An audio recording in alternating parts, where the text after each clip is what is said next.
What if I told you that some lilies can grow taller than you are? Some can perfume an entire garden, and others have flowers covered in spots that look almost hand-painted. And here's something that surprises many gardeners. Not every plant called a lily is actually a lily. Today we're talking about the true lilies, members of the genus Lilium. We'll look at where they come from, the different types, how tall they get, which ones are fragrant, where they grow best, how to plant and feed them, when they bloom, the pests you need to watch for, and even the best time to cut them for the house. By the end, you'll know exactly how to choose the right lily for your garden. When we say lily in this video, we're talking about plants in the genus Lilium. That means we're not talking about daylilies, water lilies, calla lilies, peace lilies, or lily of the valley. True lilies grow from bulbs and are perennial plants, meaning they can return year after year. There are more than 100 recognized species, along with an enormous number of cultivated hybrids. And that diversity is one of the reasons lilies have become such an important part of ornamental gardening and the cut flower industry. True lilies occur naturally throughout much of the northern hemisphere. They are especially diverse in Asia, but native lilies are also found throughout Europe and North America. In the wild, different species grow in surprisingly different environments, from woodland edges and meadows to grasslands, mountain regions, and moist areas. North America has several beautiful native lilies. The Canada lily, for example, can be found across parts of eastern Canada and the United States. The wood lily is a much shorter species associated with open woods, meadows, and prairies. And then there's the spectacular Turk's cap lily, which can become a towering plant several feet tall. So when we talk about lilies, we're really talking about a remarkably diverse group of plants. For gardeners, one of the most useful ways to understand lilies is by their major hybrid groups. First, there are Asiatic lilies. These are among the earliest lilies to bloom and are available in an incredible range of colors. They're generally easy to grow, very useful in perennial borders, and most Asiatic varieties have little or no fragrance. Then we have Oriental lilies. These usually bloom later, have very large flowers, and many are intensely fragrant. If you've ever walked past a lily and suddenly noticed an unmistakable perfume in the air, there's a good chance you were near an Oriental or an Oriental type hybrid. Then there are hybrids that combine characteristics from different groups. LA hybrids combine longiflorum and Asiatic lilies. OT hybrids, sometimes called Orienpet lilies, combine Oriental and trumpet lilies. These hybrids have become extremely popular because breeders can combine desirable traits such as large flowers, strong stems, fragrance, unusual colors, and different flowering times. And this is where lilies really put on a show. Depending on the species or cultivar, lilies can be white, yellow, orange, pink, red, burgundy, or combinations of several colors. Some have contrasting throats, some have stripes, some have brush-like markings, and some are covered in dramatic spots. The familiar tiger lily, for example, is famous for its orange flowers and dark spotting. Flower shape varies too. Some lilies face upward, others face outward, and some hang downward, with petals that curve dramatically backward. Fragrance is another major difference. Asiatic lilies are generally unscented or only lightly scented. Oriental lilies, on the other hand, can be extremely fragrant. So if fragrance is important to you, pay close attention to the type you're buying. Size can vary enormously. Some garden lilies are only around 1 or 2 feet tall. Many popular varieties reach 3 or 4 feet, and some species and hybrids can become genuine garden giants, reaching 5, 6, or even more feet under good conditions. That's important when you're designing your garden. A compact lily can go toward the front or middle of a border. A tall variety belongs toward the back, or somewhere it can stand on its own as a vertical accent. And don't judge the eventual size by the bulb you buy. A small bulb can produce a surprisingly large plant. The basic recipe for growing lilies is actually pretty simple. Sun above, cool roots below, and soil that drains well. Most lilies perform best with plenty of sunlight, often around 6 or more hours a day. But here's the interesting part. Lilies like their tops in the sun and their roots cool. That's why they work so well when planted among lower growing perennials. The foliage gets sunlight while surrounding plants help shade the soil around the bulbs.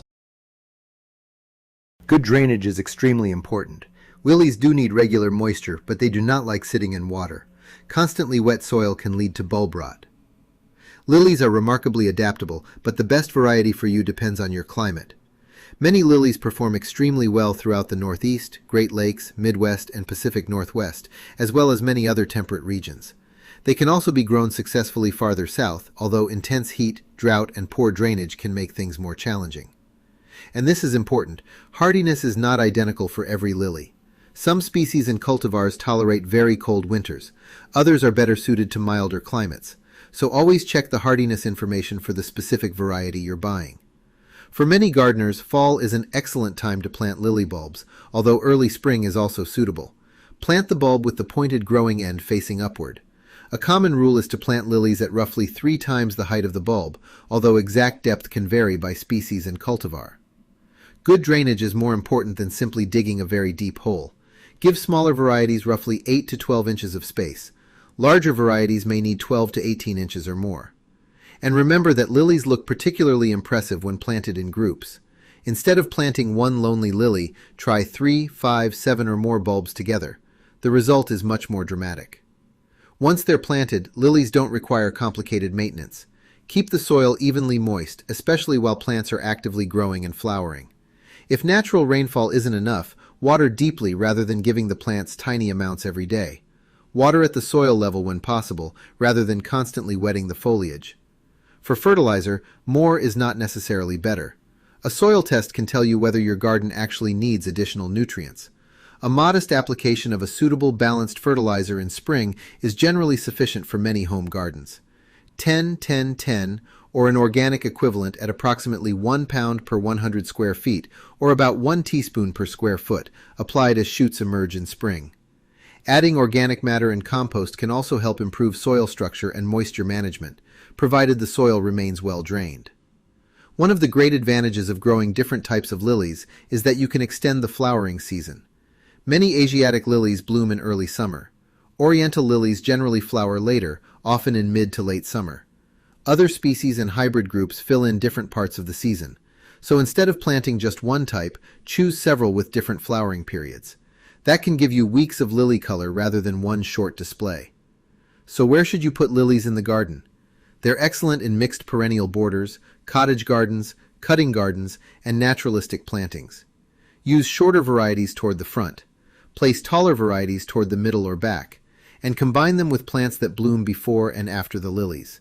Spring flowers can provide the first wave of color. Lilies take over in early and mid-summer. Then ornamental grasses and late-season perennials can carry the garden toward fall. Lilies also have relatively narrow stems, so they give you height without taking up a huge amount of ground space. Unfortunately, lilies do have enemies. One of the most notorious is the lily leaf beetle, which can quickly chew through foliage. Aphids can also cause problems and may spread viruses. Slugs, snails, and in some areas, rodents such as voles can damage plants or bulbs. Poor drainage creates another major problem, because overly wet conditions can encourage bulb rot and fungal diseases. Good air circulation, proper watering, and well-drained soil are some of your best defenses. And if deer visit your garden, remember that lilies can be attractive to them too. Lilies aren't just popular garden plants. They're also extremely important commercially. Large numbers of lilies are grown specifically for the cut flower industry, with breeders selecting plants for long stems, flower size, color, fragrance, vase life, and ability to withstand shipping. And lilies can make excellent cut flowers at home.